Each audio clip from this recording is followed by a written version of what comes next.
네, 여러분들 너무 이쁜 카페 같은 예배당에서 여러분들 뵙게 돼서 너무 반갑습니다. 제가 생각할 때 상가에서 교회를 만약 세운다면 이런 식이 참 너무 좋겠다. 그렇게 생각을 하는데 와서 보고선 저는 잘 몰랐는데 와서 보고선 일단 너무 기뻤어요. 왜냐면 공간이 주중에 이렇게 지역 주민들한테 잘 사용될 수 있다는 것 자체가 너무 좋다 이런 생각이 들고 주중에도 가끔 오시나요, 여러분들 여기? 네, 가끔 오세요? 네, 네, 안 오시는군요. 네, 여러분들 삼성동안교회뿐만이 아니라 오늘 같이 예배를 드리는 나머지 다섯 교회, 가슴 뛰는 교회, 또 어제 제가 같이 예배했던 성산 기쁨의 동산교회, 또 일산 기쁨의 교회, 의정부 뉴시티 교회 성도들에게 이 시간 성령께서 우리가 다 몸은 떨어져 있지만 우리가 성령 안에서 함께 예배하는 시간이 될 수 있도록 마음을 함께 하면 좋겠다라는 생각이 듭니다. 네, 마스크 쓰고 있는 분들한테 설교하는 건 진짜 어려워요. 옛날에 우리가 시위 같은 거 할 때 마스크 쓰고 뭐 침묵 시위 이런 것도 했거든요. 근데 여러분들 얼굴 표정을 모르니까 지금 좋다는 건지 네, 기대가 있으시다는 건지 잘 모르겠어요. 근데 눈으로 좀 표현해 보세요. 눈으로. 네, 오케이. 네. 오늘 저는 여러분들한테 우리 한국 교회의 좀 아픈 현실을 좀 얘기하고 싶어요. 그 교회라고 하는 데는요, 사실 어제도 우리가 얘기를 나눴지만 사랑을 배우는데요. 그러니까 세상 사람들이 사랑이 뭔지 잘 모르겠다 그러면 교회 가봐 이렇게 하면 제일 좋습니다. 그렇게 그 사람들이 진짜 사랑할 줄 알아. 그 사람들 사는 거 보니까 사랑이 뭔지 알 것 같아. 이렇게 얘기해 주는 게 이제 교회가 되어야 되는 게 너무나 당연한 사실인데 오늘날 우리 한국 교회는 그렇게 사랑을 배우러 가는 곳이라고 생각하는 사람은 거의 없는 것 같아요. 오히려 교회 안에서 분열과 다툼이 있어서 교회들이 너무 많이 쪼개지기도 하고 교회가 밤낮 싸우고 이런 일들이 너무 많아요. 그죠? 제가 바로 지지난주까지 미국에 있다 왔는데 미국에 가서 제가 만났던 같이 저와 신앙생활하고 교회를 같이 개척했던 한 목사님은 2세여서 이제 영어를 주로 하는 친구인데 자기 아버지를 얘기하면서 시카고에서 우리가 같이 신앙생활했었거든요. 교회도 세우고. 근데 자기 아버지 돌아가신 아버지를 얘기하면서 he is a church splitter 그렇게 얘기했어요. 교회 쪼개는 사람이라고. 자기 장로님이. 왜냐면 그분이 간 교회가 5군데에서 5번 교회가 다 쪼개졌거든요. 그래서 처치 스플리터라고 이렇게 얘기를 하는 걸 들으면서 마음이 얼마나 아팠는지 돌아가신 아버지지만 그랬었어요. 한국의 교회가 이렇게 분열하고 또 교회 안에서도 상처 입고 떠나는 사람이 너무 많고 이상하지 않아요? 이상한 거예요, 여러분. 이게 원래 교회면 교회 다니지 말아야 되지 않겠습니까? 하나님께서 하나님은 사랑이시다고 얘기하시고 예수님께서 우리에게 가르치시는 딱 하나의 계명이 너희가 서로 사랑해라라는 말씀이었는데 뭐 딴 거 요구하지 않으셨거든요. 다 몰라도 돼. 딱 하나만 해라. 내가 너희를 사랑한 것 같이 너희가 서로 사랑해. 그게 이제 기독교의 핵심이어서 기독교는 뭐 사랑의 종교다라는 얘기는 뭐 다 아는 얘기인데 아닌데 왜 교회에 모여서 밤낮 싸우냐고. 이상하지 않아요? 왜 그런 줄 아세요? 교인들이 너무 어려서 그래요. 어리거나 아직 크리스찬이 안 된 사람들이 교회에 너무 많이 들어와 있어요. 예, 크리스찬이 아닌 사람이 교회에 들어와 있는 게 지금 들어와도 그 사람들 다 그냥 크리스찬인 척 해주는 그냥 다 그리스도인으로 다 쳐주는 근데 영적인 생명이 없기 때문에 사랑할 의향도 없고 사랑할 능력도 없고 사랑이 뭔지도 잘 몰라요. 하나님을 모르는데 사랑을 어떻게 알겠어요? 그러니까 영적으로 어린 아이들이 또는 영적으로 어리거나 아직 태어나지 않은 사람들이 교회에 바글바글 되니까 교회 안에서는 당연히 싸움이 있을 수밖에 없어요. 근데 여러분들 이제 저 뒤에서도 지금 어린이 우리 유초동부 하는 것 같죠? 여기 막 이렇게 굉장히 시끄럽지만 아주 우리가 사랑하는 마음으로 이렇게 저 소음을 듣고 있잖아요. 근데 쟤들이 저러다 싸운다고. 근데 쟤들은 싸우고 난 다음에요. 오후가 되면 또 다 풀어져요. 그죠? 밤낮 싸우고 놀고 그렇죠. 친해지고 그러잖아요. 근데 교회에 있는 영적 어린이들은 영적 아이들은 싸우고 평생 싸워. 용서들도 할 줄 몰라요. 참 이상한 일이에요. 여러분 이게 다 영적 성장이 없기 때문에 사람들이 변하지 않기 때문에 세상 사람이랑 뭐 달라진 건 뭐 주기도문 외우고 성경 좀 읽고 큐티 좀 하고 근데 사는 건 똑같아요. 진짜 안 변해요 사람들이. 안 변한 사람이 너무 많은 거죠 교회에. 그러면 싸울 수밖에 없어요. 너무 당연하죠. 전 그래서 여러분들하고 어제 우리가 그런 얘기했잖아요. 교회가 정말 세워지려면 함께 지어져 가려면 우리가 믿고 있는 바가 뭔지가 선명해야 된다. 그래서 하나님 나라의 복음이라고 얘기했는데 그건 제가 이렇게 뭐 1시간 얘기해서 여러분들이 알 수 있는 내용은 아니에요. 저 평생 공부한 게 하나님 나라의 복음이어서 그건 앞으로 목사님께서 계속 뭐 지금까지도 가르치셨겠지만 하나님 나라의 복음에 대해서 여러분들이 들으셔야 됩니다. 믿음이 그게 대단한 게 아니에요. 진리를 알면 믿음은 뭐가 나온다고요? 행위. 예, 이거 어제 안 오신 분들 못 들으셨죠? 우리가 믿으면 그냥 그렇게 살게 돼요. 안 믿으니까 안 살게 되는 거지. 예, 믿음에는 행위가 나오고요. 그럼 믿음 때문에 우리는 사랑을 배웠기 때문에 사랑을 하기 위해서 뭐 한다고요? 수고한다고. 억지로 하는 거. 사랑 억지로 하는 거라고. 예? 그런 삶을 살면서 이 세상에 깨진 세상을 보면서 이 세상을 회복하실 하나님의 그 완전한 나라를 소망하기 때문에 인내로 버티는 거죠. 오늘날 한국 기독교에서 설교하지 않는 설교 중에 하나가 인내예요. perseverance. 기독교의 가장 중요한 이 땅에 살아가는 삶의 방식입니다. 견딤, 오래 참음, 애매하게 고난을 받으면서도 의연하게 버틸 수 있는 것. 이게 기독교의 아주 핵심인데 놀랍게 한국 기독교에서 고난에 대해서도 별로 안 가르치고 perseverance, 인내에 대해서도 가르치지 않는 이유는 뭐 죽으면 천당 간다니까. 그때까지만 버티자. 이 세상에서 적당히 세상 사람들이랑 같이 얽혀서 살다가 어쨌든 난 죽으면 천당 간다니까. 그러니까 뭘 정말 견뎌야 되는 소망함으로 견뎌야 될 내용들이 사라진 거죠. 그러니까 그리스도인들의 삶에 너의 삶이 뭐야? 난 소망이 있어서 버티고 견디고 있어. 이렇게 얘기하는 사람을 제가 거의 만나보지 못하는데요. 왜 이렇게 힘들게 사세요? 왜 이렇게 어려운 인생길을 그냥 그렇게 걸어가세요? 소망이 있기 때문이죠. 그래서 저는 그래서 견디고 있는 거예요. 이렇게 얘기하는 것이 그리스도인들의 당연한 모습이어야 합니다. 근데 그런 사람을 거의 찾아보지 못하는 이유가 뭐냐면 여러분들이 의지력이 약하거나 정신수양이 안 됐거나 성경 공부를 덜 했거나 기도를 덜 해서가 아니고요. 진리를 정확히 몰라서 그렇습니다. 그래서 진리를 잘 아는 게 제일 중요해요. 이게 지금까지는 어제 복습이에요. 어제 안 오신 분들이 뭐 계실 것 같아서. 그런데 그래서 다시 들으십시오. 그거 듣는다고 다 되는 것도 아니에요. 그냥 제가 문제 제기를 한 거니까. 근데 그렇게 들었다 할지라도 그 사람이 영적인 아이 상태에 머물러 있으면 그럼 교회는 우리가 얘기했던 그런 교회 나오지 않아요. 밤낮 나 좀 봐달라고. 섭섭해하고. 내가 교회에서 이렇게 봉사했는데 왜 나 안 알아주냐고. 내가 교회 이렇게 오래 다녔는데 왜 나 집사 장로 안 시켜주냐고. 네? 수원 이런 말도 안 되는 게 그냥 상식적인. 뭐 장로 투표한 데서 교회 떠나고. 아니 그런 게 늘 일어나요. 한국 교회에서. 도대체 뭐예요 이게. 이걸 당연하게 보시면 안 돼요. 굉장히 본질에서 어긋났구나 지금. 사랑의 전문가가 되어야 될 사람들이 자기 희생과 낮아짐의 전문가가 되어야 될 사람들이 왜 섬김을 받기를 원하고 주목받기를 원하고 인정받기를 원하고 그 어린 수준에 머물러 있는가 하는 거죠. 오늘 제가 읽었던 여러분 성경 구절은 성경 전체에서 영적 성장에 대해서 설명해 주는 최고의 본문이에요. 저보고 성경 전체에서 영적 성장에 대해서 가르치고 있는 본문 딱 하나를 택해라. 그럼 에베소 4장 13절을 택해요. 14절까지 붙여도 좋겠지만 딱 한 절만 해라 그럼 4장 13절. 이거 엄청난 구절입니다. 이 속에 우리가 어떻게 영적으로 성장해 나갈 수 있는지에 대해서 말씀하고 있어요.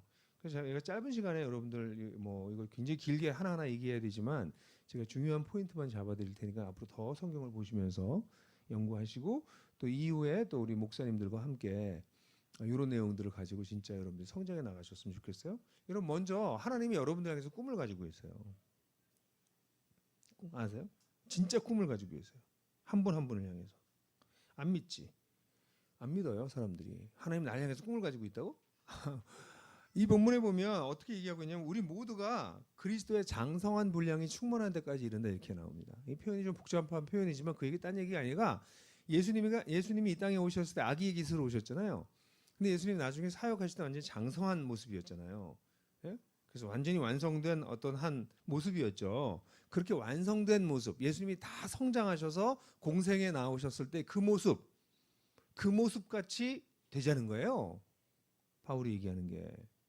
이게 바울이 지금 얘기하는 게 과장이 아닙니다. 왜냐하면 예수님이 마태복음 5장에서 산상수훈에서 뭐라고 말씀하셨냐면 제가 어릴 때 이걸 정말 이해를 못했어요. 제가 어릴 때 성경을 읽으면서 이해를 못하는 게 너무 많았어요. 아니 솔직히 무슨 소린가? 그래서 어릴 때부터 성경 연구를 계속 하다가 보니까 제가 여기까지 왔는데 그래서 제가 신학 박사인 건 아시죠? 나름 박사예요, 제가. 근데 왜 박사까지 됐냐면 신학 공부를 하다 보니까 이게 공부할 게 너무 많은 거예요. 지금도 저는 성경 연구를 하고 있어요. 근데 그 중에 제가 제일 처음 이해를 못했던 것 중에 하나가 마태복음 5장을 보면 예수님께서 이런 말씀하세요. 하늘에 계신 아버지가 온전하신 것 같이 너희도 온전하라. 좀 심하다 이거는. 아니 어떻게 하나님처럼 되라는 거예요, 우리 보고. 제가 고등학교 때 처음 성경 읽으면서 이해 못하는 구절 중에 하나였어요. 하늘에 계신 아버지처럼 어떻게 우리가 온전해져? 근데 성경을 공부하면 공부할수록 하나님의 꿈이 우리가 하나님을 닮는 거구나 하는 걸 알게 됐어요. 여러분 인생을 좀 잘 사시면요, 아버지가 되잖아요. 아버지가 되면 자기 아이들이 자기를 닮길 은근히 바랍니다.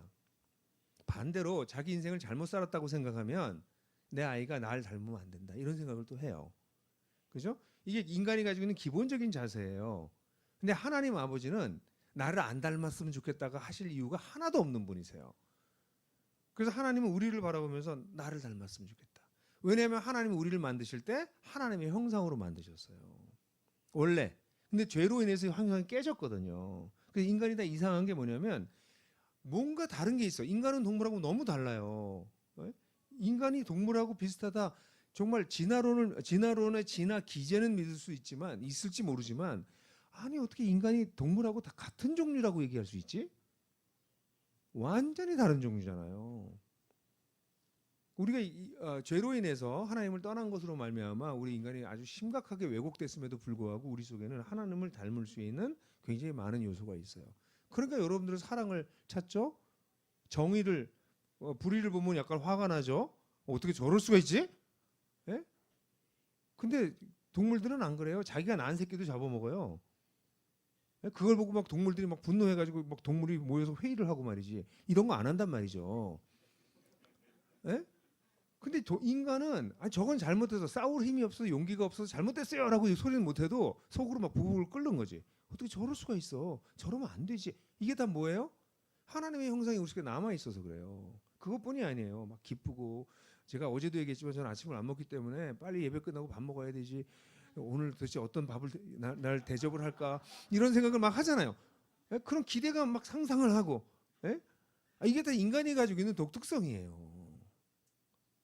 그런데 우리는 깨져 있어요. 그래서 가장 중요한 깨져 있는 모습이 하나님과 관계를 맺을 줄 몰라요. 하나님과 관계를 맺지 못하니까 나머지가 다 깨져버린 거예요. 그래서 하나님이 우리를 하나님과의 관계를 회복시키고 난 다음에 하나님의 꿈은 뭐냐면 하나님을 닮아가는 거예요. 옆에 사람 잠깐 보실래요? 한번 슬쩍슬쩍. 지금 상태가 늘 얘기하면 제일 좋은 상태예요. 지금 평상시보다 훨씬 좋은 상태예요. 그죠? 그런 좋은 상태지만 우리가 기대해 볼 수 있을까? 이 사람 속에 하나님의 모습이 드러났으면 좋겠다. 그게 하나님의 꿈이시구나.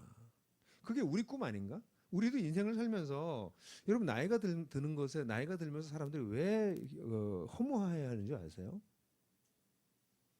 내 인생에 뭐 돈을 많이 벌어놓지 못했다, 성공하지 못했다, 이건 별로 중요하지 않아요. 근데 사람들이 정말 돈을 많이 벌었어도 허무한 사람이 있고 성공해도 허무한 사람이 있지만 돈을 많이 안 벌었는데 별로 성공하지 않았는데도 허무하지 않은 사람이 있어요. 왜일까요? 자기가 하나님을 닮아서 성숙한 인간이 되어 있다는 것을 알면 사실 돈을 많이 안 벌었어도 성공하지 않았어도 편안해요.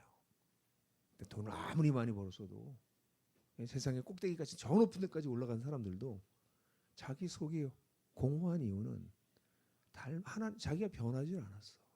자기 속에 그냥 욕망과 세상에서 성공하자는 그런 의욕만 가득해서 그거 가지고 치열하게 살았을 뿐 그걸 다 성공을 했어도 허무하고 그걸 얻지 못하면 좌절감에 허무감과 있고. 그 인생이에요, 여러분. 여러분들 꿈이 뭐세요? 뭐 아파트 100평짜리 아파트 살면 뭐 할 건데? 네? 반평도 안 되는 관에 들어가실 텐데. 네? 아니 100평이 아니라 200평짜리 사시면 뭐 할 건데요? 근데 세상은 속이는 거지. 우리 끊임없이 속이는 거지. 그렇게 하면 행복해질 거라고. 또 속아 우리는. 그래서 이 본문에 나오는 것처럼 세상의 교훈의 풍조에 요동하는 사람이 되는 거예요. 막 밤낮 흔들리는 거예요. 교회 와서 이렇게 얘기를 들으면 맞는 것 같다가 집에 가서 TV 키면 난 저런 차는 언제 타보나, 저런 아파트는 언제 살아보나, 나는 루저구나, 뭐 이렇게 생각하고 요동치고 있는 거지 이렇게. 그거나 그 사람은 하나님 닮은 사람이 아니라 만약 그 사람이 하나님을 받아들였다 할지라도 영적인 애기이지 애기. 그래서 우리 모두도 그렇게 살고 싶지 않아요. 그렇게 살고 싶으세요? 여러분들? 나이가 들어서 신앙생활 몇십 년 했는데 허무해. 이게 사는 건가? 그런 생각하면서 살고 싶으세요? 아니야. 우리도 모두 꿈을 꾸고 있어요. 잘 살았으면 좋겠다. 나중에 내가 노인이 아니라 어른이 됐으면 좋겠다. 모든 사람이 노인이 돼요. 그렇지만 모든 사람이 어른이 되진 않아요. 그죠? 그냥 노인이 돼서 나는 어른이 됐다 죽었으면 좋겠다. 이런 생각 안 하시나? 다 하지. 그게 하나님께서 우리한테 그런 꿈을 주셔서 그래요. 하나님 닮기를 원하시는 거죠. 그래서 저는 우리 교회, 제가 이제 우리 하나복 나들목 교회를 세우고 나들목 교회에서 성도들을 키울 때, 성도들과 함께 성장해 나갈 때 어떻게 하면 정말 잘 성장할까, 우리가 그게 하나님의 뜻이 무엇일까, 그게 성경적으로 오랫동안 공부하고 연구하고 또 그걸 통해 가지고 사람은 이렇게 성장하는 거구나라는 걸 알기 시작했어요. 그걸 제가 그림표를 가지고 파워포인트를 좀 설명해 드릴게요. 여기 다 나올까요? 좀 더, 예, 처음으로 다시 돌아가 주세요. 예, 애니메이션 안 될까요? 예, 다 맨 뒤로. 네, 그 전으로. 네, 이게 다 보여줘서 이게 좀 뭔가 좀 이렇게 안 보여주다 보여줘야 이거 다 앞으로 한참 앞으로. 예. 이렇게 해서 좀 스페셜 이펙트도 좀 하고 그래야 되는데 마지막에 결론을 딱 보여주면 그 영화 마지막을 보여준 거나 다름없어서 이 효과가 떨어지나 성령께서 여러분들 다 잊어버리게 하시고 처음부터 다시 하면 이게 그리스도를 믿지 않을 때 우리의 상태를 제가 표현한 거예요. 이게 제가 만든 모든 자료의 기본적인 근간이 되는 거야. 다이어그램이에요. 근데 여러분들 아시는 분들도 있을지 모르겠어요. 내가 하나님과의 관계가 깨져 있습니다. 예, 이렇게 할 때만 나오시면 돼요. 하나님과의 관계가 깨져 있어요. 그러니까 하나님의 사랑을 받지 못해요. 그러면 사람은 어떻게 하냐면 다른 거에서 자기를 찾아야 돼요. 끊임없이 나보다 잘난 사람을 만나면 열등의식에 빠지고 나보다 못난 사람을 만나면 약간 기뻐지고, 그러니까 이게 왔다 갔다 하는 거예요. 우리 자매들도 아침에 나가다가 참 나보다 안 생긴 자매를 만나면 가씩 막 구원이 확실히 생긴 것 같고 막 기쁘다가 조금 가다 보면 뭐 너무나 뭐 기가 막힌 사람을 보면 또 갑자기 또 난 왜 이러지 뭐 이러고, 여긴 그런 수준의 분들은 안 계시군요. 근데 그런 사람들이 많이 있을 수 있다는 거죠. 뭐 또 내 친구는 쑥 하고 육지동차리 차를 타고 가는데 난 지하철로 내려가고 있고 뭐 이럴 때 그런 거로 끊임없이 비교하니까 나에 대해서 만족함이 없어요. 나랑 관계가 깨져 있다고. 예? 나랑 내가 싫어. 난 우리 집도 싫고 우리 부모도 싫고 내 생긴 것도 싫고 내 능력도 싫고 내 하는 꼬라지가 다 싫어. 이 사람들이 많이 그래요. 저는 정말 우리 형제들 중에 너무나 멋있고 자매들과 너무나 아름다운 자매들 만났는데요. 그들이 속에 자기가 무가치하다고 느끼고 있는 걸 보면 깜짝 놀라요. 왜냐면 하나님과의 관계가 깨져 있으니까 절대적 가치를 발견할 수는 없는 거예요. 그런 사람들은 다른 사람과의 관계가 깨집니다. 아니 나를 사랑하지 못하는 내가 어떻게 다른 사람을 사랑합니까? 그러니까 여러분들 주변에 있는 사람이 건드리면 확 화나는 사람 있잖아요. 확 반응. 그 사람 자기 속이 힘든 사람이에요. 속이 안 편한 사람이야. 그러니까 여러분들도 상태가 그럴 때가 있잖아요. 예? 회사에서 잔뜩 스트레스 받고 집에 왔는데 엄마가 뭐라고 한마디 하면 엄마 왜 그래? 이렇게 엄마 깜짝 놀라가지고 제가 왜 또 뭐 이러냐. 아니 자기 속이 안 편하거든 지금. 그러면 딴 사람을 사랑할 수가 없어요. 그런 사람들이 모여 살면서는 이 세상을 어떻게 잘 살게 만들까 보다는 어떻게 나 혼자 살아남을까, 어떻게 하면 내가 손해 안 보고 피해 안 보고 살까, 그런 사람들이 모여가지고 세상을 살면 세상은 막 뒤죽박죽되고 망가지는 거지. 세상과의 관계가 깨지는 거지. 이렇게 깨어진 상태가 죄예요. 이 죄의 결과예요. 죄는 뭐냐면 다시 말하지만 하나님과 관계를 맺지 않았기 때문에 모든 것이 깨져 있는 상태가 죄예요. 예? 죄는 뭐 거짓말하고 무슨 남 속이고 딴 사람한테 나쁜 짓 하고 이런 거는 죄의 열매예요. 예? 제가 어제도 얘기했지만 착하게 산다고 죄인이 아닌 게 아니에요. 그래서 제가 이런 얘기를 하면 너무 답답해요. 어떻게 기독교가 지금 기독교 101도 아니고 정말 초보적인 수준을 다시 얘기하고 있는 거예요. 기독교는 그런 윤리를 얘기하는 게 아니라 윤리를 넘어서는 얘기를 하는 거예요. 사회 규범을 안 지키는 거 뭐 그런 거 얘기하는 게 아니야. 그거 다 죄야. 그건 세상에서 얘기하는 죄예요. 근데 성경에서 얘기하는 죄는 하나님과 관계가 끊어진 거예요. 하나님 무시하는 거예요. 제가 여러분들 좀 오늘 설교를 듣는데 여러분들 여기 전부 저한테 집중하고 저를 존중한다는 느낌을 제가 받고 있어요.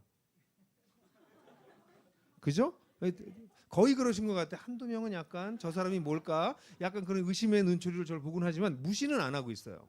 근데 여러분 중에 몇 사람이 아예 엎드려 자고 있거나 핸드폰 가지고 무슨 카톡을 하고 있거나 그러면 제가 어떻게 해서 설교하면서 기분이 나빠집니다. 왜 나빠져요? 난 무시당해 있기 때문에. 나 나름대로 여기까지 먼데 와가지고 나름대로 좀 뭘 사례비를 얼마나 줄래나? 사례비도 얼마 받지도 못하면서 와가지고 저 사례비는 제가 안 받아요. 저 하나복에 다 들어가기 때문에 많이 주세요, 제발. 그래서 어쨌든 저는 저한테 이렇게 1원도 지나가지 않아요. 그냥 하나복 통장으로 들어가니까. 근데 여하튼간에 그 와서 이렇게 열심히 하는데 날 무시하네. 기분 나쁘겠죠. 그죠? 어제도 설교했지만 우리 자매들이 잘하는 거 뭐예요? 이렇게 15도 이렇게 딱 안 쳐다봄으로써 상대방을 죽여버리는. 무시당했을 때 사람은 견디지 못하죠. 무시는 뭐냐면 non-being, 너 없어 거기. 난 널 존재로 안 여겨. 이게 무시예요. 쳐다보지도 않고 말도 안 걸고. 그죠? 하나님을 무시하고도 괜찮다고요? 대기 아무리 고상한 삶을 살고 아무리 착한 일을 많이 해도 우주의 주인이고 인생의 주인이신 하나님을 무시하고도 괜찮을 것 같다고요? 여러분도 누구한테 무시당하면 화가 나는데 그리고 그 하나님을 무시하고 인생을 잘 살 수 있을 것 같다고요? 웃기지 마세요. 기독교를 우습게 생각하지 마세요. 여러분들이 구원받은 것은 하나님을 무시하고 지멋대로 사는 것에 대해서 여러분들이 죽어야 되는데 그거 어떻게 살겠습니까? 우주의 주인을 무시하고 살았는데 죽을 수밖에 없는 인간을 하나님께서 대신 그 죄를 대신 지신 게 기독교예요. 이게 상상할 수 없는 거죠. 그냥 쓸어버려도 그냥 짓눌러 그냥 이게 그냥 엄지손가락으로 하나님이 그냥 싹 눌러버려야 될 그런 못된 놈들을 하나님께서 그들을 사랑하셔서 자기 아들을 보내셔서 그 죄를 대신해서 죽게 하셨다는 게 기독교예요. 네? 그래서 이랬던 우리가 어떻게 돼요? 예수를 믿어요. 그럼 우리가 그리스도 안에 있게 되지. 그럼 어떤 일이 벌어져? 자, 여기 중요해. 그리스도 안에 있게 되면 우리 형제랑 기도 한번 다시 해야 되겠다. 하나님과의 관계가 회복됐죠. 이건 또 너무 빨리 하나님과의 관계가 회복됐죠. 예? 그러니까 하나님과의 관계가 회복되니까 하나님의 사랑을 받기 시작해 내가. 그러니까 그리스도인이 되고 난 다음에 나타나는 아주 중요한 현상 증상 중에 하나는 내가 크리스찬인지 아닌지 알 수 있는 아주 중요한 것 중에 하나는 내 가치를 다른 사람이랑 이제 비교하지 않아도 되는구나라는 생각이 얼핏 드는 거야. 하나님이 나를 절대적으로 사랑하시는구나. 내가 딴 사람이랑 이제 비교 안 해도 되는. 나는 그냥 내 개인의 존재 가치가 있구나. 이거가 언뜻 들어오는 거지 금방 되진 않아요. 돼도 또 다시 세상으로 돌아가. 근데 그런 생각이 슬쩍 하나님이 날 이렇게 사랑하신다고 이런 생각을 하면 크리스찬이 막 되기 시작한 가능성이 있어요. 예? 그러니까 감기 걸리면 기침하고 콧물 나오잖아요. 그것처럼 하나님을 믿으면 진짜 믿으면 나타나는 증상이 있는데 그 증상 중에 하나가 하나님이 날 정말 사랑하시는구나. 내가 정말 절대적인 가치가 있구나. 난 딴 사람을 비교할 필요가 없구나. 뭐 이런 생각이 그게 완전히 내면화되면 그건 여러분들이 성숙한 거고 내면화는 안 되지만 슬쩍 생각이 이게 은혜인가 보다. 뭐 이런 생각이 싹싹 지나가는 거지. 그러면 크리스찬이 됐었을 가능성이 좀 있어요. 근데 그렇게 되면 그 사람은 어떻게 돼요? 자신과의 관계가 회복돼. 왜냐면 이제 더 이상 다른 사람이랑 나랑 비교할 필요가 없어. 난 내 인생 살면 돼. 내 가정 환경에 불우했어. 어떨 거야? 부모를 내가 택한 거 아니야. 하나님이 나에게 주셨는데. 그럼 이 속에서도 뭔가 하시는 일이 있겠지. 내 인생에서 내가 잘못한 일이 있지만 그건 내가 책임져야 되지만 내가 잘못하지 못한 게 많아요. 여기 자매들 많은데 여자로 태어난 게 그렇게 한국에서 좋아요? 아니 한국 사회에서 여자로 태어난다는 거 아니 인류 역사상 여자로 태어나는 것이 좋았던 시대는 거의 없어요. 늘 남성이 지배하는 세상이었거든. 그 여성으로 태어난 거 할 수만 있다면 남자로 태어나는 게 낫겠지. 이런 생각을 할 수 있죠. 그게 여러분이 잘못한 게 아니라고. 그런 게 한두 가지가 아니겠죠. 예? 태어날 때부터 병을 가지고 태어난 사람도 있어요. 예? 살다가 병이 걸린 사람도 있고. 그거 자기가 잘못한 게 아니잖아요. 이게 주어진 게 굉장히 많이 주어진 것들이 있는데 그런 것을 하나님의 관점으로 재해석이 되기 시작하고 이게 그렇다고 내 부모가 바뀌어지는 게 아닌데 부모는 그냥 그 부모인데 내가 그 부모랑 관계 맺는 게 달라지고 내 과거는 그냥 그 과거인데 과거가 재해석되기 시작하고 그러면서 거기서 하나님의 은혜를 경험하고 그러면 하나님 자신과의 관계 변하는 거죠. 그러면 내가 정말 존귀한 사람이구나. 예? 오늘 아침에도 제가 딱 거울을 보면서 머리 이렇게 마시면서 참 잘생겼어. 제가 그랬어요. 여러분 저를 비웃으세요 지금? 비웃네 이 사람들이. 근데 오늘 우리 미국에 있는 형제 둘하고 무슨 그 형제들이 무슨 그 영상을 보내는 게 있었어요. 영상을 보내는데 뭐 한 사람은 정말 곱상하게 생긴 형제 목사님이고 또 한 사람은 약간 이렇게 그 친구 정말 UFC를 그저 이종 격투기를 취미 생활하는 분이에요 진짜. 약간 추성홍을 좀 더 무섭게 만드는 그런 얼굴인데 그런 얼굴이 나와서 우리가 막 서로 얘기를 하다가 우리 다 잘생겼어. 어쨌든 하나님 작품이잖아. 그리고 크크크 하고 우리가 끝났어요. 여러분들 하나님 작품이라고 정말 생각하세요? 거울을 보면서 와 괜찮은 작품인데 그게 우리 자신에 대한 자아상이에요. 그러니까 자매들 제발 그 모나리자에다 자꾸 칼 대지 마세요. 하나님 그렇게 잘 만들어 주셨는데 자꾸 그 손 대면 될수록 망가진다는 거 아시죠? 위대한 작품에는. 그래서 여하튼 그 자신과의 관계가 회복돼. 자기가 좋아. 자신을 받아들여. 그럼 어떻게 돼요? 사람들과도 사랑하게 돼. 하나님 저 사람 저렇게 사랑하는구나. 나도 이렇게 못됐는데 하나님 사랑해 주셨는데 저 사람도 사랑하시는구나. 그 사람과의 관계를 맺는 게 달라지는 거예요. 사람의 가치가 달라지는 거지. 제가 예수를 믿은 우리 자매 형제 자매들이 간증하는 게 이런 간증을 제가 많이 자주 듣는데 옛날엔 그렇게 저희가 저 사람이 나한테 무슨 해코지랄까? 저 인간은 왜 저럴까? 저 사람 너무 싫어. 이랬던 사람이 예수를 믿고 나왔더니 그 다음부터 사람들이 너무 사랑스러워지더라. 그건 자기가 사랑을 받은 사람에게 나타나는 현상이에요. 그러니까 공동체의 관계가 달라지는 거지. 사람과의 관계가 달라지는 거죠. 그럼 그런 사람들은 세상에 나가서 야 이렇게 엉터리 같은 세상에 고통당하는 사람이 너무 많구나. 하나님을 몰라서 고통당하는 세상이 너무너무 심각하구나. 이게 사람만이 아니라 피조세계 전체가 고통을 겪고 있구나. 우리 뭐 좀 해야 되겠다. 이 세상을 위해서 뭐 할까? 개인적으로는 그럼 나는 내 직업을 통해서 세상을 어떻게 섬길까? 이걸 모르면 뭐예요? 어떻게 해서 돈 벌까? 어떻게 해서 돈을 많이 벌어들일까? 그게 세상을 바라보는 눈이지만 하나님을 알게 되면 돈 벌어야죠. 돈은 중요한 거니까. 그렇지만 돈 버는 게 목적이 아니라 어떻게 하면 세상에 내가 선한 영향력을 끼칠 수 있을까? 그다음에 교회는 우리 교회는 세상을 위해서 어떤 그런 일을 할 수 있을까? 막 꿈꾸기 시작하죠. 예? 관계가 다 회복되는 거죠. 이게 하루아침에 되는 게 아니에요. 절대로. 그래서 어떻게 되냐면 이 그리스도가 다음 쫙 하나님을 알아가면 알아갈수록 이게 쫙 확장되는 거예요. 이 본문에 뭐라고 얘기하냐면 우리가 다 하나님의 아들을 믿는 일과 아는 일이 하나가 되어 온전한 사람을 이루어서 여기 온전한 사람 나오네. 하늘에 계신 아버지가 온전하신 것처럼 너희도 온전하라 했던 그 온전한 사람을 이루어서 그리스도의 장성한 분량에 충만한 데까지 이른다는 거예요.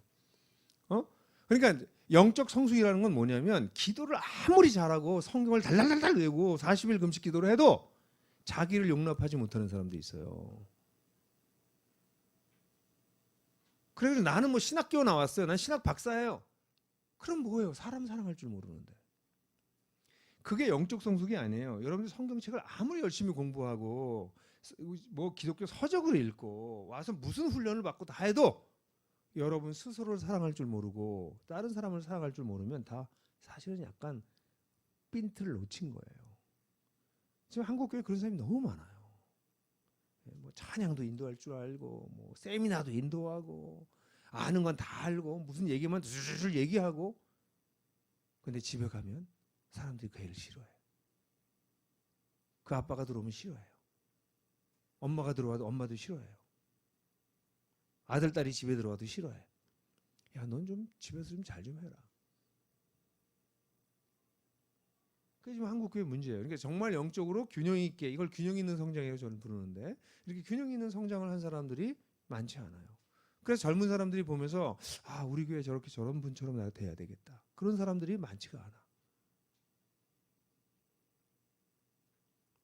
너무 안타까운 거죠. 이게 하나님께서 계획하신 온전한 사람을 향한 꿈이에요. 그럼 이제 질문이 그런 거지. 여러분들 오늘 아침에 하고 싶은 거는 그럼 이런 온전한 사람 다 되고 싶으시죠? 이거 안 되고 싶은 사람은 병원 가야 돼. 교회 오지 말고. 예? 그런 사람 있을 수 있어요. 아니 나 싫어. 뭐 그런 사람 난내막 마음대로 살 거야. 나 망가지는 인간이야. 막 이렇게 생각하는 분이 있을 수 있는데 그분은 제가 볼 때 교회보다 병원 쪽이 더 낫다 이렇게 생각해. 아니 있을 수는 있지만 여기 우리 모두가 이렇게 정말 좋은 사람 되고 싶잖아요. 저런 사람을 저는 매력적인 그리스도인이라고 불러요. 매력 있지 않겠어요? 그게 요한복음 10장 10절에 제가 만든 제자훈련 프로그램 풍성한 삶의 시리즈라고 부르는 이유가 내가 온 것은 양으로 생명을 얻게 하고 구원만 얻는 게 아니라 풍성히 얻게 하려 합니다. Abundant life. 막 흘러 넘치는 삶. 우리 모두가 그걸 살기를 원해요. 하나님께서. 돈이 많아서 그런 게 아니라 돈이 많아서 흘러 넘치는 게 아니라 하나님의 생명이 우리 속에서 흘러넘쳐서 하나님의 지혜가 우리 속에서 흘러넘쳐서 하나님의 정의가 우리 속에 흘러넘쳐서 하나님의 온유가 우리 속에 흘러넘쳐서 그런 사람들 옆에 한둘 있으면 좋지 않겠어요? 교회는 그런 사람들이 드글드글 되는 데야 돼요. 근데 그런 건 모르고 영적인 아이들이 모여 있으니까 밤낮 싸우고 뭐 네가 잘났니 내가 잘났니 하고 도토리키시 얘기하고 왜 날 안 알아주세요? 그러고 난 시험 받았어요. 내가 교회에서 제일 싫어하는 말. 시험 받았다는 말. 무슨 시험이야 그게. 아니 시험은 더 센 거지. 예수님이 받은 시험 같은 건 광야에서 받은 그런 시험이지 뭐 자기 안 알아줬다고 시험 받았다고 그러고 교회 나가고 막. 왜 웃는 걸 보니까 다들 무슨 경험이 약간 있나 봐요. 아니 너무 제가 웃으면서 하는 얘기죠. 웃을 얘기가 아니에요. 사실은 너무 마음이 아픈 거지. 어떻게 교회가 그런 걸 가지고 세상에 나가서 악마하고 싸워서 이겨야 되지. 악마랑 싸워서 시험 당했다고 알겠는데 그 겨우 이 세상에서 제일 약한데 교회에서 제일 힘을 쓰는 놈이 섭섭귀신이에요. 교회 막 돌아다니면서 섭섭한 마음을 계속 일으켜. 그 귀신 오면 물리치세요, 여러분. 물리치세요. 막 영접해, 막 섭섭귀신은. 그래가지고 맞아, 난 섭섭한 게 맞아. 이럴 수가 있어. 목사님이 나한테 이럴 수가 있어. 아니, 성도들이 나한테 이럴 수가 있어. 너무 섭섭해. 그 막 섭섭귀신한테 아멘하면서 막 달드는 거죠. 그거 어떻게 그러면 안 돼요. 그래서 근데 그럼 온전한 사람이 어떻게 될 거냐? 저렇게 다 되고 싶잖아, 그죠? 그럼 될 수 있어요. 그냥 결론부터 얘기를 하면 저희 나들목 교회에서는 제가 18년을 교회를 사역을 하고선 1,300명 한 1,400명 모이는 교인이 우리가 5개로 교회로 나눠졌거든요. 2019년에 3년 됐어요. 근데 2019년에 나눠질 때 저렇게 영적으로 성장해서 완성된 사람, 이 정도는 이제는 영적으로 이 사람 어디 갖다 놔도 거기서 자기 역할을 하면서 할 수 있다라고 생각하는 사람이 약 120명 정도 됐어요. 1,300명 중에서. 그리고 거기에 바로 이따서 따라가는 사람이 한 330명, 그러니까 한 450명 정도가 그 사람들 속에서 이미 균형 잡힌 삶이 이렇게 드러나기 시작한 사람들이에요. 교회를 5개로 나눌 수 있었던 거는 저희가 큰 교회가 안 되려고 했던 게 아니고요. 그렇게 성숙한 사람들이 이제는 우리끼리 모여 있으면 안 돼요. 우리 곳곳으로 흩어져서 건강한 공동체 세웁시다. 그런 에너지가 막 생기니까 이 고생하는 길, 교회 5개로 나누는 거 쉽겠어요? 저희는 돈도 없어요. 건물도 없어요, 여기처럼. 5교회가 전부 다 뭐 강당 빌려 쓰고 뭐 이래가지고 다 흩어졌거든요. 어떻게 이렇게 될 수 있었을까요? 뭐 목사님들, 훌륭한 목사님들, 저처럼 유학 갔다 오고 뭐 신학 박사 이런 사람들 세운 게 아니고 교회에서 자라나고 보통 평범한 목사님들. 유학 갔다 온 사람 한 명도 없어요. 그런 5 목사님이 교회를 이끌어가고 보통의 교회, 평범한 교회. 그게 어떻게 될 수 있을까요? 이런 영적인 어른들이 있어서 그래요. 저희 교회가 지난 3년 동안 작년 말에 저희가 통계를 내봤는데 5개 교회 합쳐 통계를 내봤더니 이 코로나 기간이 2년 동안 있었잖아요. 근데 이 기간 동안에 저희 교회 우린 가정교회를 하는데 이건 나 여기서 다 얘기할 수는 없는 얘기인데요. 작은 공동체로 이루어져 있어요. 그게 23개가 더 늘었어요. 코로나 기간 동안. 280명 정도 숫자가 늘었습니다. 그리고 90명 정도가 우리 교회를 통해서 예수님을 믿었어요. 숫자가 좀 줄었어요. 한 150, 120 정도가 돼야 되는 게 3년이면 맞는데 교회가 아무래도 코로나 상황이니까 복음 전하기 더 어려웠던 것 같아요. 그게 어떻게 됐을까요? 예? 많은 사람이 그렇게 얘기해서 나들목 교회는 김용국 목사 같은 사람이 있어도 돼. 그건 껍데기를 본 거죠.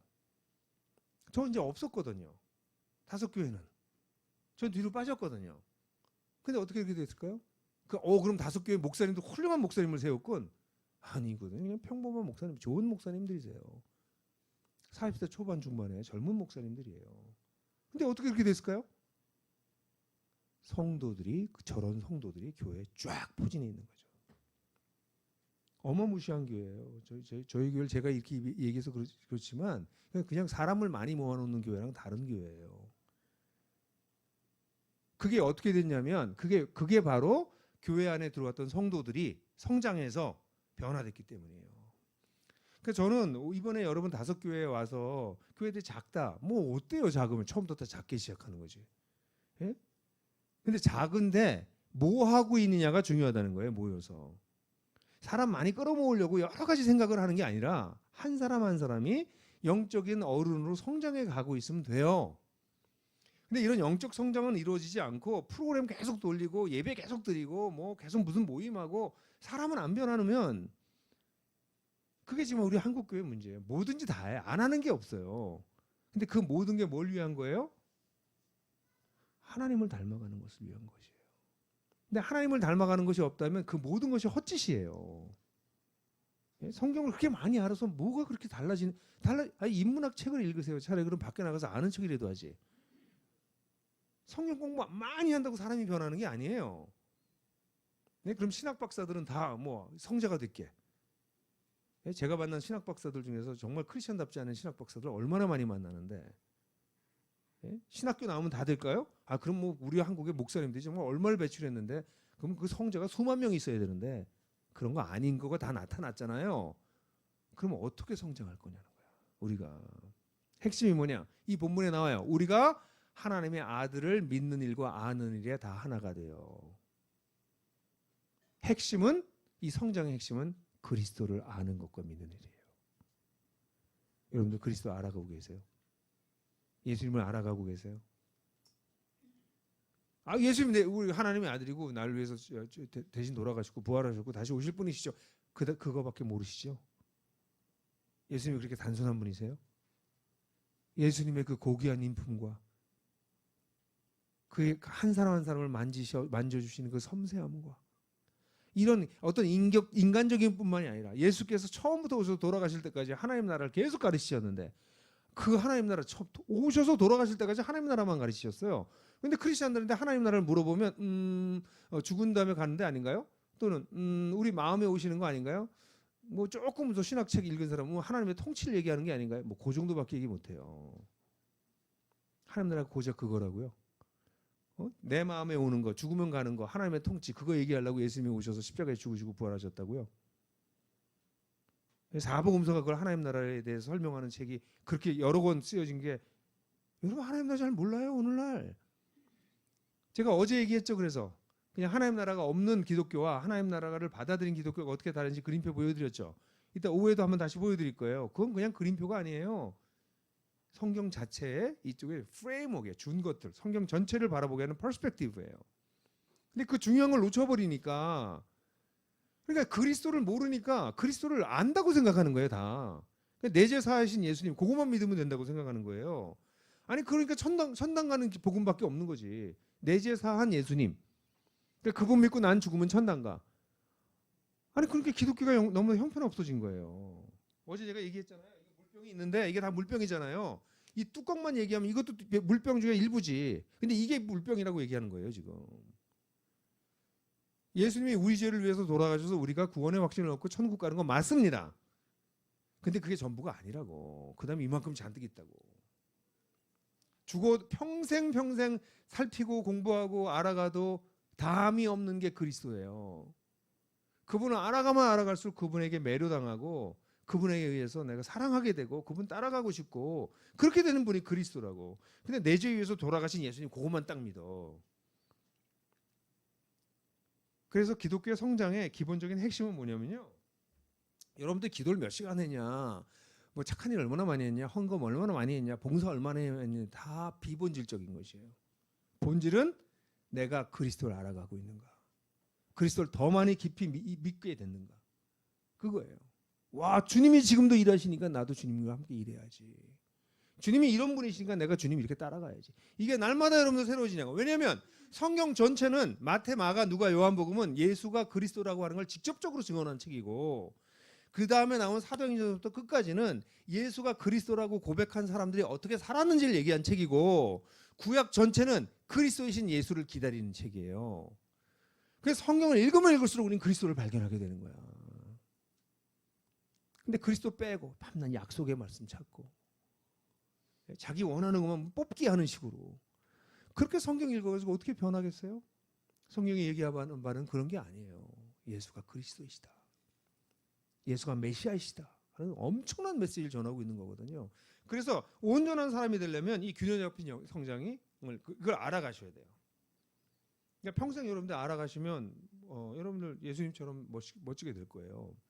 근데 이렇게 되면 이것이 하루아침에 되지 않는다는 것이죠. 그래서 저는 이걸 성장의 과정이라고 불러요. 영적 성장의 developmental path라고 불러요. 그림표를 다시 보시면 아마 뒤에서 작업하시는 분이 많이 어려우시겠어요. 네. 영적 성장은요 이렇게 되어 있습니다. 예수님을 믿으면 영적 아이로 태어나요. 그죠? 영적 아이로 태어나죠. 영적 아이로 태어나면 이제 영적으로 살아난 거죠. 영적으로 살아나다가 그 다음에 좀 시간이 지나면 어떻게 될까요? 영적인 청년이 돼요. 영적 아이는 뭘 해야 될까요?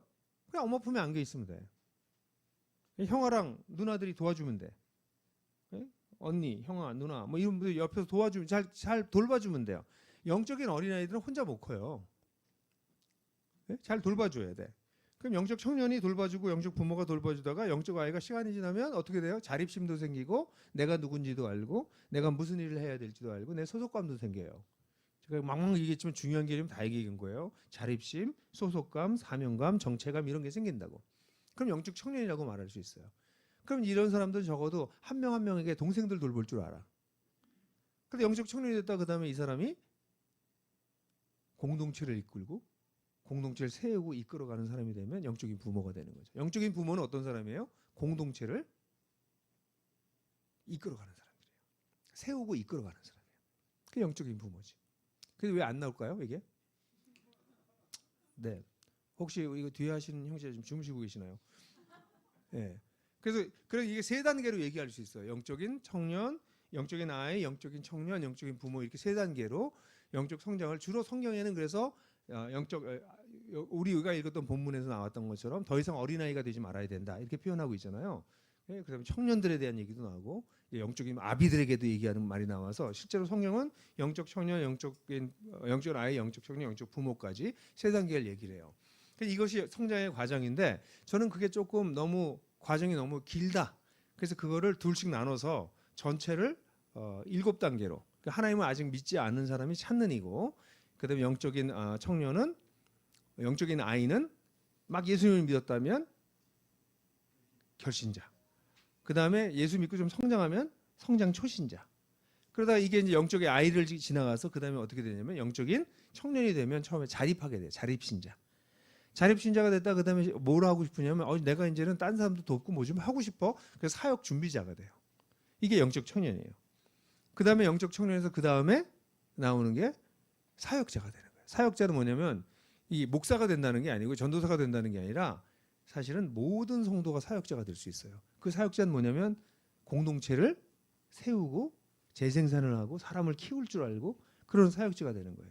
그다음에 지도자가 있어요. 그 지도자는 그런 공동체들을 이끌어가는 사람이에요. 예, 여기 표가 나왔으면 좋겠는데 여러분들 강의안에 있으니까 강의안을 보시고 아마 무슨 문제가 생겨서 저 위에 있는 형제는 지금 거의 사색이 돼 있을 거예요. 예, 지금 나오네요. 예, 뭐가 약간 렉이 걸렸었나 보군요. 그래서 이걸 이제 하나씩 얘기하면 이 찾느니 다시 한번 얘기하면 제가 이제 하나님 나라라고 하는 개념으로 다시 얘기하면 하나님 나라 하나님과 삶의 의미를 찾고 있는 사람이 찾느니라고 저는 불러요. 예. 그래서 이 찾느니가 그 다음에 결신자가 돼요. 하나님 나라의 백성으로 태어나는 거죠. 예, 그 다음 계속 넘어가고 그 다음 장면으로 가주세요. 예, 이게 이렇게 된다고 얘기했죠. 그 다음 장면으로 넘어가시면 찾는 이는 하나님 나라와 하나님과 삶의 의미를 찾고 있는 사람이고 그다음에 결신자는 하나님 나라의 백성으로 태어나는 사람이에요. 그다음에 성장 초신자는 하나님 나라의 백성으로 자라가고 있는 사람이야. 자립신자는 하나님 나라의 복음을 누릴 줄 알아. 누리니까 혼자 살 수 있는 거예요. 누리는 법을 배운 거야 이제 이 사람은. 그다음에 사역 준비자는 뭐냐면 이걸 나누고 싶어. 누리니까 나누고 싶어지지. 이거 너무 좋아. 이거 나 혼자 가지고 있으면 안 돼. 그래서 자꾸 나누고 싶어지는 거지. 이거. 예? 이게 나누다 보니까 와 이건 하나님의 공동체를 세워야 되겠네. 그래서 하나님 나라의 공동체를 세운 사람이 사역자. 예. 나누는 사람 사역. 그다음 하나님 나라를 공동을 세우는 사람. 그다음에 지도자는 누구냐면 하나님 나라의 공동체를 이끄는 사람이에요. 세우는 거랑 이끄는 거랑 좀 달라요. 세우는 거랑 세우지만 이끌려면 역사적인 사회적인 맥락을 이해할 줄 알아야 돼요. 이렇게 세우는 거랑 데리고 어디로 가는 건 다르잖아요. 이끄는 거는 이게 교회 지도자들이에요. 여기 처음에서 저기 첫눈이부터 사역자까지 모든 그리스도인이 될 수 있어요. 지도자는 꼭 그렇게 되지는 않을 수는 있어요. 지도자는 사회적인 역사적인 이런 걸 읽을 수 있는 능력이 좀 있어야 돼서 그건 모든 사람이 지도자가 되는 건 아닌 것 같아요. 사역자까지 모든 사람이 될 수 있어요. 근데 여러분들 이렇게 보시는 것처럼 이게 이렇게 쭉 밑으로 내려왔죠 계단이?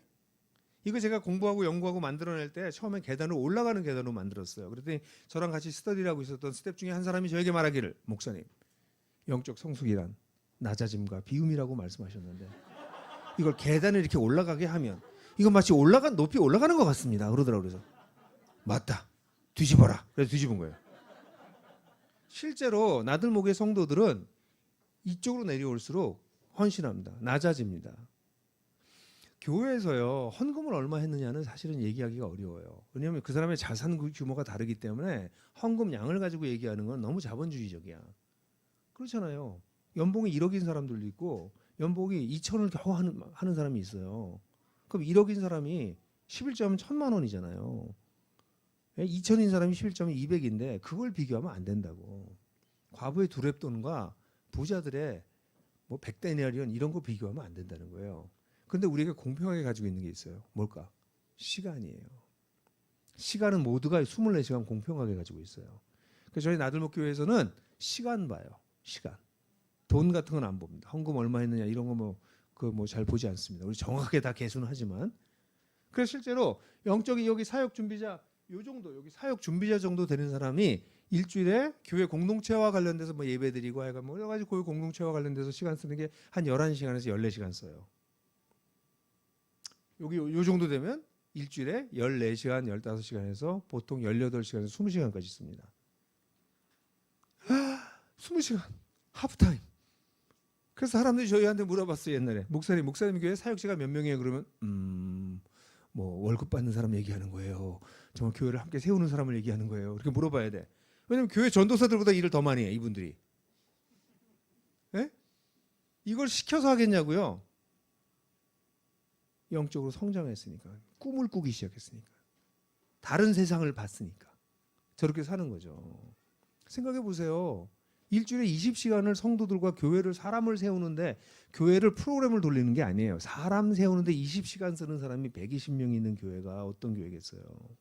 그 사람들 따라가면서 배우고 따라오는 사람이 330명이 있어요. 다 합쳐서 450명이 한 650명 돌보는 교회 어떤 교회겠어요. 영적 애들이 아각 때도 어른들이 다 돌보는 거죠. 다른 종류의 교회가 돼요. 그러니까 5개로 나눌 수 있었던 거예요. 숫자가 많아도 되지 왜 나눠? 예? 많은 거를 피하려고 된 게 아니라 이렇게 좋은 공동체는 우리끼만 누리면 안 된다. 서울 전역에 흩어져서 이런 공동체 계속 만들어내자. 예? 그래서 흩어진 거였어요. 저희 비전은 그거였어요. 그것이 이런 성장 과정 때문에 된다는 거예요. 그러면 이게 이제 어디가 되냐? 저기 막 우리 교회에서 예수 믿었잖아요. 여기에서 이걸 잘 따라오면 여기까지 사역자까지 되는데 불신자의 경우에는 빠르면 7년, 보통 10년 내외 여기까지 옵니다.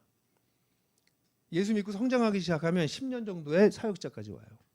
예수를 이미 믿고 주님과 관계도 갖고 있고 복음도 알고 있었지만 뭔가 좀 부족하고 하나님 나라도 잘 몰랐고 전체적으로 균형을 잃었던 사람들이 보통 그리스도인들, 정서적으로 건강하지 않은 분들이 있기 때문에 그건 좀 제외해야 돼요. 근데 보통 정서적으로 보통인 사람이 예수를 보통 그분들을 여기서 그려봐라 그러면 어디에 찍는 줄 아세요? 여러분 어디쯤 있는 것 같아요? 그럼 어디 있다고 할 것 같아요?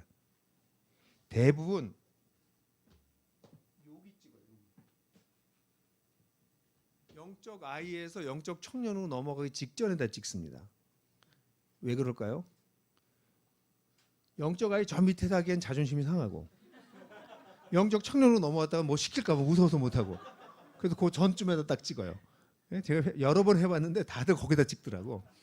근데 어쨌든 신앙생활을 했던 분들이 교회에 오게 되면, 그래서 잘 성장하면 보통 5년에서 5년 정도면 사역제까지 옵니다.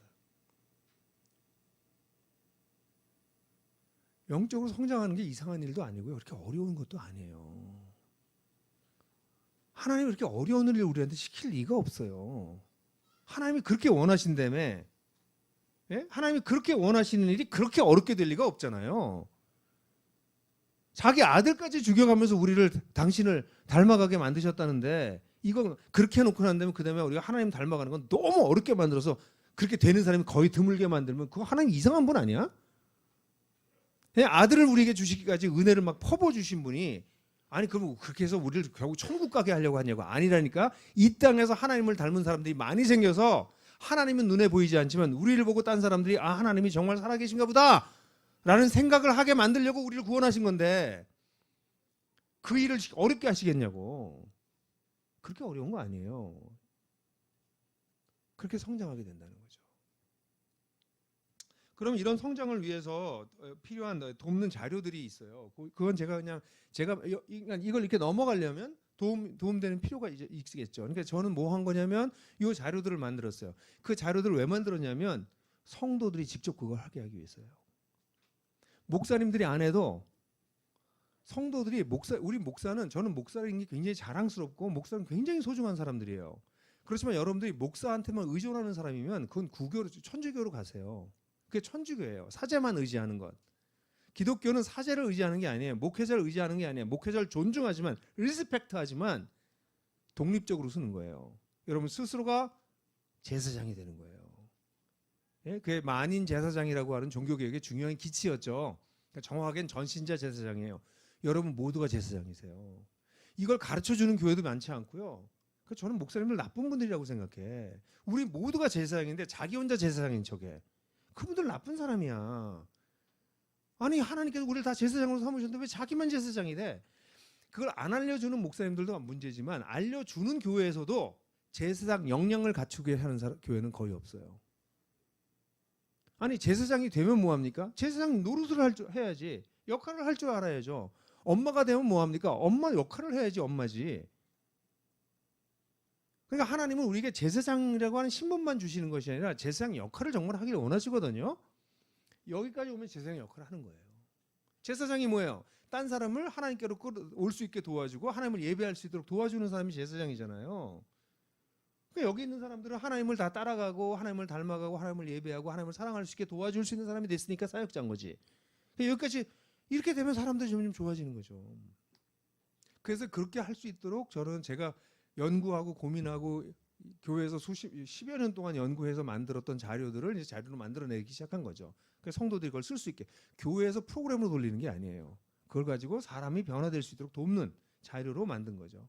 그래서 그 다음에 있는 자료는 그냥 간단하게 이거 하면 책장사 같아서 그냥 까딱 얘기하면 찾는 이에서 결신자로 넘어가는데 두 가지 책, 초대와 도전, 이 두 가지 책이고요. 그래서 하나님을 믿게 되면 초기에 양육할 때 풍성한 삶의 첫걸음을 해서 기본적인, 그래서 한 2, 3년 지나서 이 사람이 정말 성장하기 시작하면 정말 제자 훈련하는, 이건 500페이지짜리 책이잖아요. 24시간, 1시간, 그러니까 그 강의가 24개를 들으셔야 돼요. 저걸 하고서 자립 사역자로 준비되려면 이것도 500페이지가 되는 제자 훈련. 이 다음 책을 제가 지금 쓸 건데 아직 쓰지 못하고 있어요.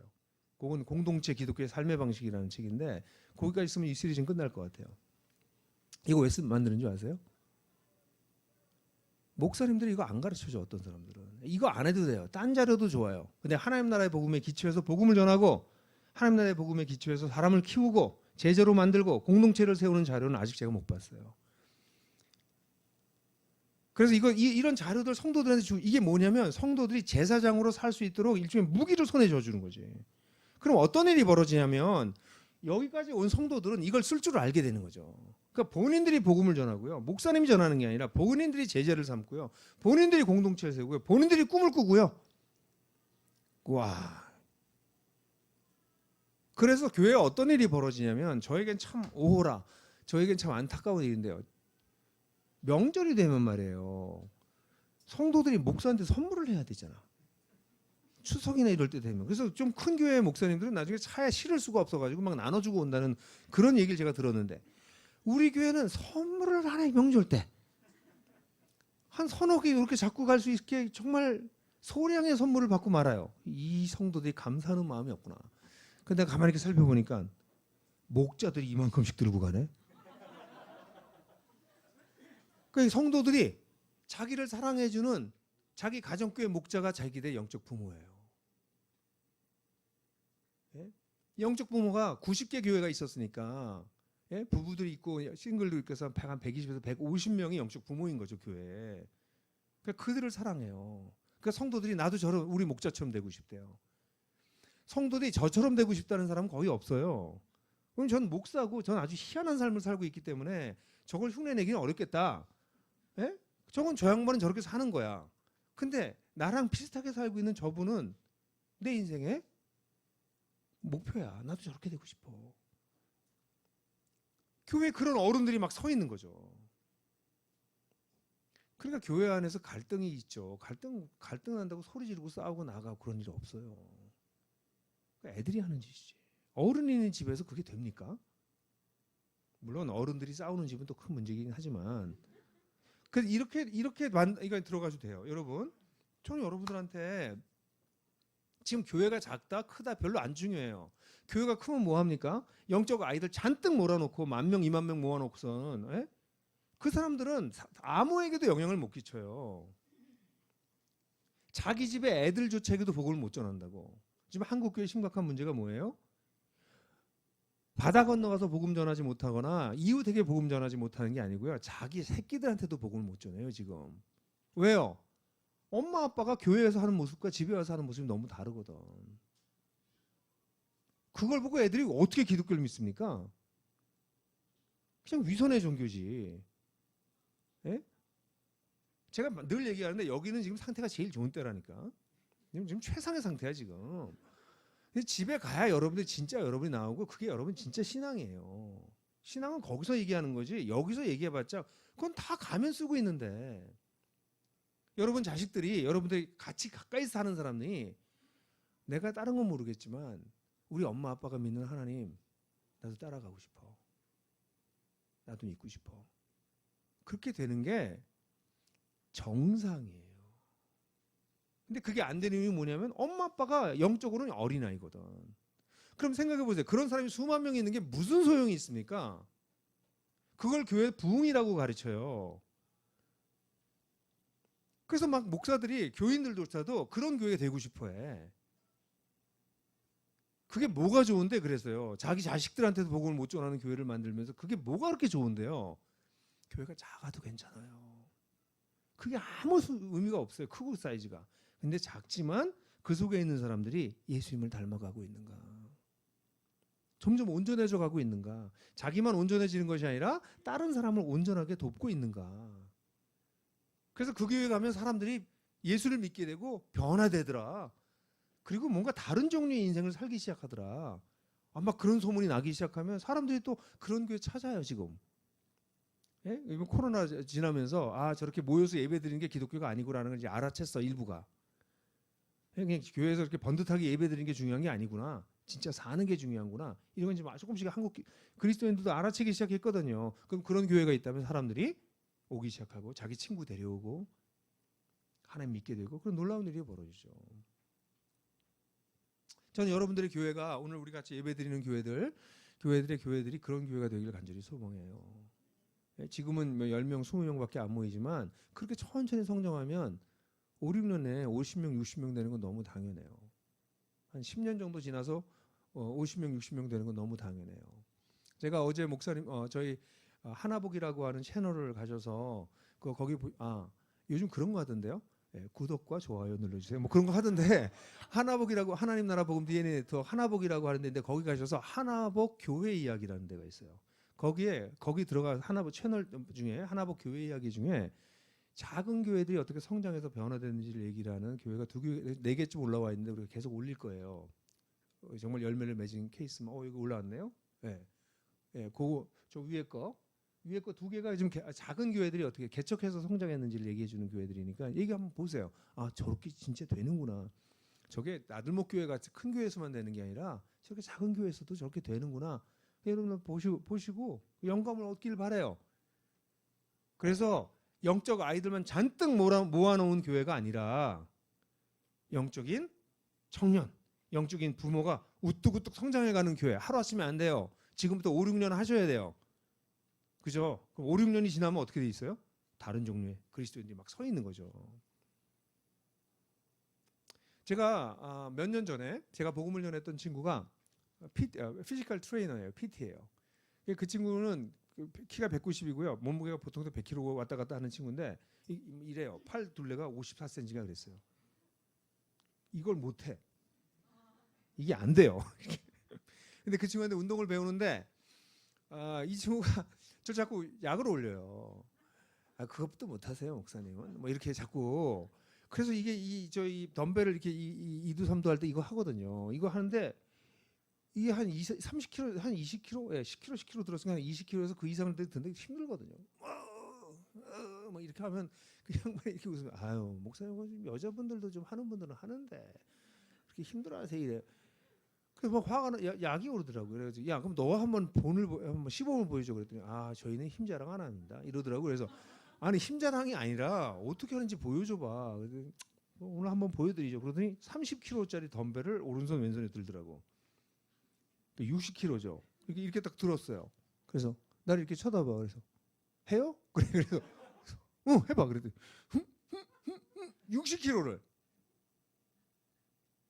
그러니까 이 친구는 보통 사람들 한 60kg 정도 되는 사람 묶어서 주면 잡고는 안 한댄대요. 그럼 부러진대. 뼈가 바스러진대. 그래서 묶어주면 자기는 60kg 정도는 이거 된다는 거죠.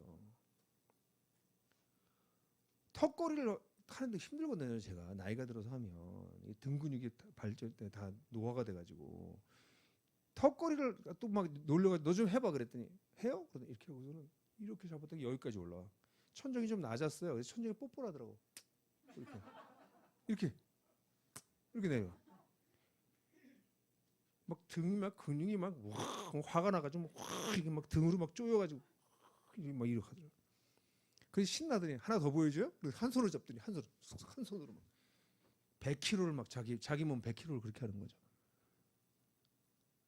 제가 이 얘기 왜 하는 줄 아세요?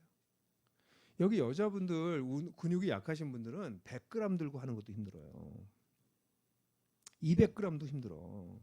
양손에 100g 들고 해보라고 그러세요. 집에 가서 덤벨 제일 가벼운 게 100g짜리예요. 여자분들 처음 시작할 때 100g으로 시작한다고. 교회에 100g, 200g 드는 사람들만 잔뜩 있는데 그 사람들이 세상 나가서 어디 싸웁니까? 밤낮 두드려 맞고 돌아오지. 세상을 변화시키려면 10kg, 20kg, 30kg 들 수 있는 사람들이 나와야 돼요. 교회가 그냥 100g, 200g 드는 사람 모아놓고 위로해주고 밤낮 너희는 세상에서 그럴 수밖에 없어. 그래도 너희는 천국 가잖아. 이런 걸로 해서 하나님께서 이렇게 교회 세우신 게 아니라고. 여기 계신 분들이 지금은 200g, 300g밖에 못 들지만 매일매일 주님 따라가서 연습하면 10kg, 20kg 드는 사람이 된다고요. 그런 사람들이 교회에 가득 있으면 그 교회는 세상을 변화시킨다고. 크고 작고가 중요한 게 아니에요. 100g도 못 드는 사람 10,000명 모아놓는 거랑 10kg, 20kg 드는 사람 100명 모여있는 게 비교도 안 되지. 어떤 교회가 되고 싶으시냐고.